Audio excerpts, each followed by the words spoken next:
Hello semua, selamat datang ke channel From Data to Insight. So video hari ini berkenaan dengan proses data analysis, basic data analysis dengan menggunakan R. So apa yang saya gunakan hari ini adalah R Studio IDE. Jika anda lihat di belah kiri anda, di belah kiri anda. So ini adalah R Notebook. Notebook adalah suatu aplikasi yang mudah untuk anda membuat shareable report. Report yang lebih mudah untuk anda kongsi. Belah kiri anda adalah konsol, R console, di mana anda boleh menggunakan sinteks R untuk macam shortcut. So video ini memang simple untuk kepada beginner yang ingin membuat proses data analysis dengan menggunakan R. So kita mulakan dengan basic R dulu. Jika anda lihat sini, jika anda pergi ke insert, anda boleh nampak insert R. So apa yang anda nampak sini, ini dipanggil chunk. R chunk. So dalam kawasan chunk adalah kawasan di mana anda boleh menggunakan programming language R. So di luar kawasan ini anda akan menggunakan language markdown. Dia bukan programming language, lebih kepada teks, macam HTML. So mari let's say kita mulakan dengan section 1.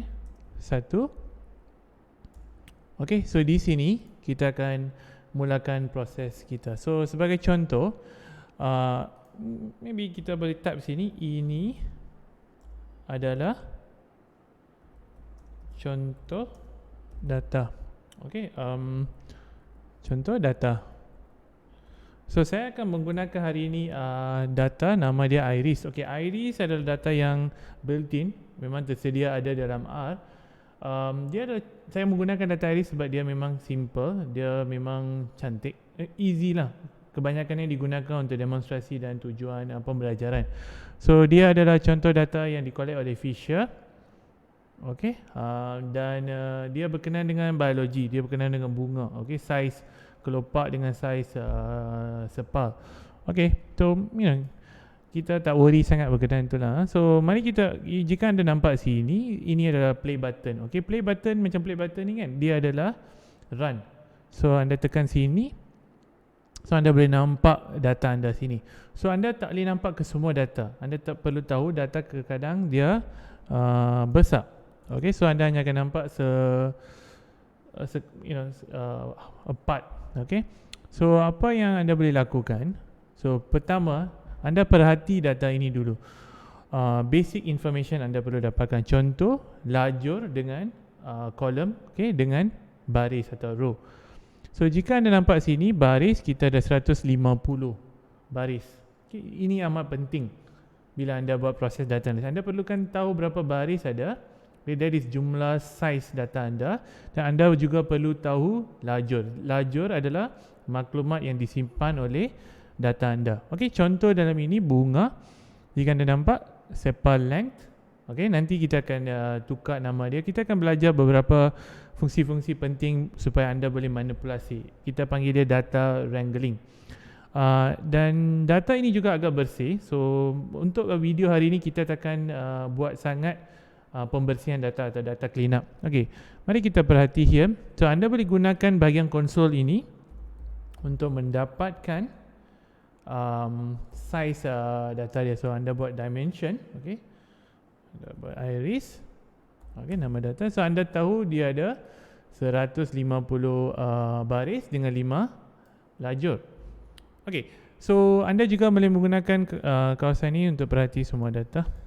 Jika anda rasa anda tidak perlu tunjukkan ke semua data anda boleh menggunakan fungsi head. Even dalam Python juga kita menggunakan fungsi head untuk perhati 6 data pertama. So contoh saya bagi iris, anda hanya akan nampak 6 data pertama. So cukup, dia macam sneak kepada dataset anda. Anda boleh tahu everything is alright or not. So bahagian section kedua. Section kedua, mari kita perhati atau kita dapatkan basic statistics berkenaan data anda. Ini agak penting. So maybe saya buat sini section 2. Anda boleh Okay, anda boleh create chunk anda di sini. Okay, then kita buat basic. So basic statistics macam cari mean, okay, cari median, cari maximum, cari minimum. Okay, so contoh kalau anda nak cari mean dalam R, anda kena buat mean. Okay, so selepas anda menggunakan fungsi mean, anda perlukan masukkan parameter di sini. Bagaimana anda nak masukkan parameter? Okay, sebelum kita pergi situ, mari kita perhati bagaimana kita nak mengakses maklumat dalam lajur sebagai contoh. Okay, jika anda cari, ini adalah iris, betul tak? Iris adalah data yang anda gunakan. Anda boleh menggunakan sign dollar ini. Okay, bila anda menggunakan sign dollar ini di R, anda boleh nampak satu pop-up keluar sini. So ini adalah nama-nama lajur yang terdapat dalam data anda. So contoh anda nak tahu mean sepal length. Okay, so anda boleh akses. So anda hanya perlu menggunakan ini. Okay, di dalam parameter ini, so anda boleh cari mean dia. Okay, so ini adalah mean kepada lajur sepal length. Mean agak penting. Okay, sebab dengan adanya mean, dengan adanya variance, anda boleh interpret data dengan banyak cara. Okay, so anda boleh juga mencari maksimum. Okay, anda juga mencari maksimum, nilai maksimum pada kolom ni. Okay, anda boleh tahu, anda boleh run. So 7.9, dan anda boleh juga mencari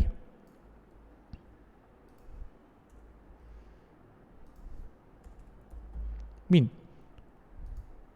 Okay, so anda perlu tahu function-function ni saya gunakan terhadap iris sepal length, and anda perlu perhati bahawa data ini adalah jenis data continuous. Okay, sebab tu anda boleh buat ni. Kalau data ni jenis kepada categorical, tak boleh. Okay, so categorical atau discrete anda kena menggunakan fungsi yang lain. Itu ada. Untuk memudahkan semua ni, anda tahu anda perlu cari mean, anda cari max. So in R, okay, untuk memudahkan semua proses ini, anda hanya boleh menggunakan summary, then data yang anda cari, dan anda menggunakan iris. Okay, kalau anda nampak here, summary akan memberikan semua basic statistics yang anda perlukan. Contoh sepal length, apa yang mean dia, first quartile dia, median, mean, third quartile, and then maximum value.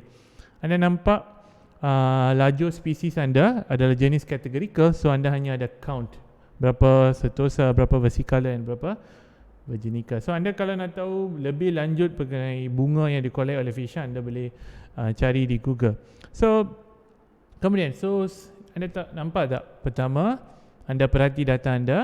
Kedua, anda cari basic statistics about data anda. Ketiga, in data analysis is kita perlu visualisasi data. Okay, data visualization.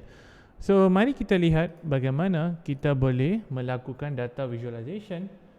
Okay, in R. Saya akan menggunakan satu library yang terkenal, library tidyverse, di mana anda boleh menggunakan function ggplot. Okay, so jangan bimbang mengenai syntax dia, but untuk video hari ini anda hanya perlu ketahui step by step yang anda perlu lakukan. Okay, ini hanya basic. Okay, sebelum anda pergi proses modeling atau anda nak cari kena clean out atau tidak. So apa yang saya boleh buat? Okay, jika anda perhati, okay, data, anda nampak anda ada 1, 2, 3, 4. Okay, 4 lajur yang continuous and satu lajur dari categorical. So anda perlu tahu apa yang problem yang ada. So data ni tak ada missing value, so no problem. So mungkin next video saya akan buat mengenai data yang ada missing value dan macam mana anda nak kendali data yang ada missing value. So mari kita plot. So kita akan menggunakan ggplot. Okay, agak mudah, just follow me. So anda data, apa yang data yang anda gunakan, nama data anda. So since this is easy, so anda data sudah ada. Jika anda data dari CSV, anda kena import dulu. Mungkin saya akan buat video bagaimana cara-cara untuk mengimport data di R. So ini adalah data yang saya gunakan. ggplot menggunakan konsep layered grammars of graphics. So anda akan menggunakan simbol tambah di sini. Okay, first identify data. Jika anda nampak sini, okay, saya pergi atas sikit. Okay, jika anda nampak sini, hanya dengan menggunakan function ini, anda run, tengok. Okay, In R, setiap kali anda menggunakan fungsi atau function dan bukan base R, anda kena inform dari library mana yang anda gunakan. So salah satu skill sekarang, whether anda menggunakan Python, anda menggunakan R, anda kena kenal pasti library yang suitable atau library yang sesuai untuk projek anda. So here saya menggunakan library nama dia tidyverse, okay? Di mana ggplot ada. Anda juga boleh menggunakan library ggplot itself, but lebih sesuai anda import tidyverse dulu dan banyak library di dalamnya. Okay, bagi dia run. Okay, run lagi sekali bagi dia. So anda nampak bahagian putih ni. Okay, ini adalah canvas. Okay, canvas di mana anda nak buat visualization anda. So, okay, anda menggunakan simbol tambah sekarang. So sekarang anda kena kenal pasti. Ini adalah skill dari segi teori yang anda perlu tahu. Let's say setiap visualisasi ada tujuan dia sendiri. Okay, contoh anda nak buat scatter plot atau anda nak buat line chart. Okay, anda kena decide based on the data yang anda ada. If anda tengok iris ni, dia semua data continuous. So untuk sekarang, kalau nak buat line chart, anda tak pasti kenapa. Tapi anda boleh buat scatter plot. Scatter plot agak sesuai jika anda nak lihat relationship atau hubungan antara dua data. Contoh anda nak tahu sepal length dengan sepal width, apa yang akan berlaku? Petal length dengan petal width, apa yang akan berlaku? So ini agak sesuai. So mari kita buat basic. Maybe kita ambil contoh, kita lihat hubungan relationship di antara petal length dengan petal width. So kembali ke sini anda pakai, so in scatter plot kita pakai function, okay, point. Okay, anda boleh juga menggunakan jitter, but for now jangan worry about that. Kita pakai point dulu. Okay, penting sini. So anda akan menggunakan suatu function dipanggil AES atau aesthetic. Okay, aesthetic adalah kecantikan. Okay, macam mana anda nak cantikkan graf anda, okay, atau cantikkan plot anda. So dalam sini anda kena set atau tentukan nilai X anda, nilai Y anda. Anda just imagine data anda sebagai two-dimensional plane di mana X is satu lajur and Y is satu lajur. Okay, dan kita boleh nampak hubungan di antara dua set of data ini. So let's say X, saya menggunakan, jika anda lihat sini, okay, anda just boleh copy paste juga. Saya pakai petal length, okay, dengan Y saya menggunakan petal width juga. Okay, jika anda nampak sini, length dengan width. Okay, so petal ish. Okay, that's it. Okay, anda sudah plot basic skill. So geopoint function. So anda banyak cheat sheet available dalam tidyverse. So memang mustahil anda untuk memorize semua ni. So anda akan always refer to a cheat sheet supaya anda boleh tahu apa yang anda perlukan. So, sekarang saya run. Anda boleh nampak a chart here hanya dengan plot di antara X dengan Y. So now tibanya masa anda interpret apa maksud chart ini. Jika anda nampak ini,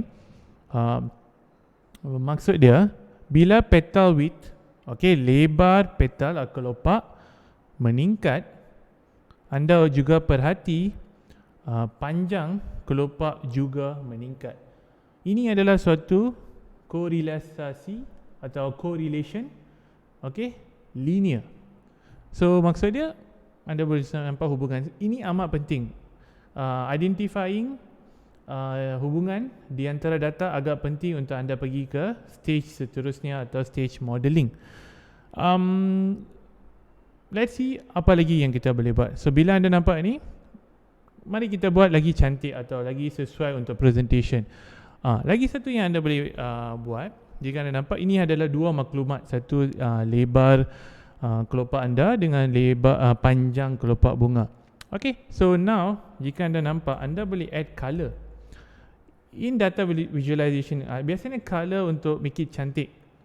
Okay, tapi in data analysis, color walaupun dia cantik, tapi dia perlu ada maksud atau ada nilai dalam color dia. Contoh dalam color saya menggunakan species. Jika anda nampak sana, species. Okay, jika anda nampak sini, saya ada species. Oh, species dengan C. Okay, saya akan tukar species. Dan species ini diberikan sebagai 3 spesies bunga, Setosa, versicolor dan virginica. Each ada 50, 50, 50. So kita sekarang tukar ini kepada species. So sekarang jika anda nampak sekarang jika anda nampak anda nak buat visualization dengan 3 maklumat satu, iaitu lebar kelopak, panjang kelopak dengan color yang represented by jenis bunga. Sekarang anda nampak, carta ini lagi informasi. Walaupun dia ada color memang cantik, tapi dia ada informasi dia. So anda boleh observe pattern sekarang.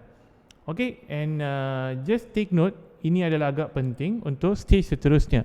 Anda boleh nampak, observe satu pattern di mana color-color dia ada dalam kawasan-kawasan tertentu.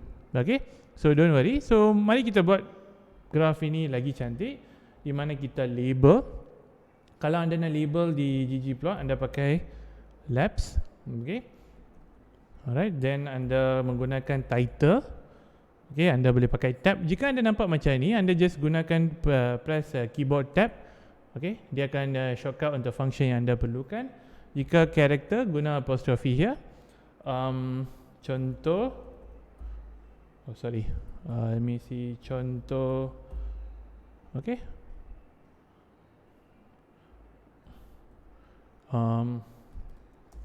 visualisasi data iris. Visualisasi data iris. Ini adalah tajuk. Anda mungkin nak tukar anda punya title untuk ini. Mungkin anda kata X adalah length, panjang, panjang length kelopak. Cabaran dulu, tengok ada salah tak? So anda boleh nampak contoh visualisasi data iris. Saya boleh gunakan. Anda menggunakan panjang kelopak untuk X. Dan anda juga boleh menggunakan untuk Y.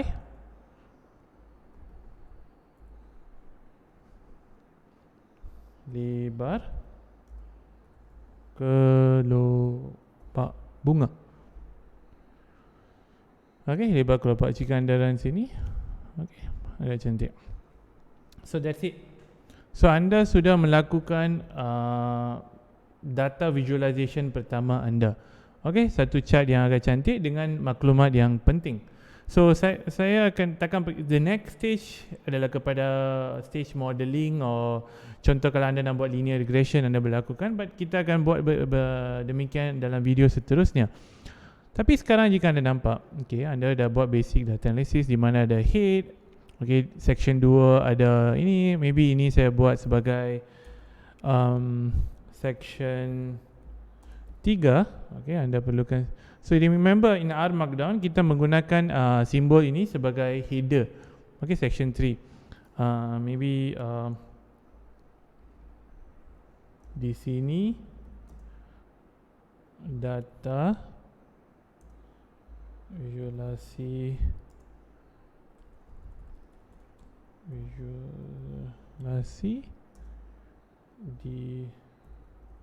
dijalankan. Di sini data visualisasi dijalankan. So cantik, dan enter sikit. So then that's it, 3 section saja. Sekarang anda perlukan cara, let's say anda nak share maklumat ini kepada contoh supervisor anda, atau kepada kawan anda, atau anda nak share ini dalam blogspot anda. So anda nampak sini ada need. So contoh ada banyak need di sini, need to HTML, need to PDF, need to Word. contoh hari ini saya nak tunjuk kalau saya need to PDF. Okay, bagi dia run sikit. Okay, dia sudah run. Okay, so ini akan selepas anda run need to PDF, ini adalah report yang di-generate. Contohnya section 1, ini adalah contoh data. Sebab saya pakai head, nampak 6. Okay, jika anda tak pakai head, 150 data akan di-print. So, avoid that. Okay, then section 2, summary iris. So, all the summary about your data. And section 3, okay, saya akan, anda nampak sini ada satu macam message. Message ini boleh juga di-hide, okay, disembunyikan. Saya akan tunjuk macam mana. And ini adalah contoh data anda. Okay, contoh data anda. So, sebab still anda perlu jalankan beberapa manipulation supaya output kepada PDF cantik sikit. Jika anda nampak here, dia sudah keluar sikit. Okay, still can perform. Okay, so anda boleh kembali sini. So in my next video, okay, atau anda boleh message saya. So anda boleh contohnya di sini, okay, anda boleh modify size data anda. Contohnya jika anda message tadi tu anda dah hilangkan, anda just off di sini. Okay, sekian saja video untuk hari ini. So tujuan utama saya video ini adalah untuk tunjukkan anda cara atau basic R untuk buat data analisis. So terima kasih dan saya akan buat video seterusnya untuk anda buat data cleanup atau pembersihan data. Thank you very much for watching and see you again.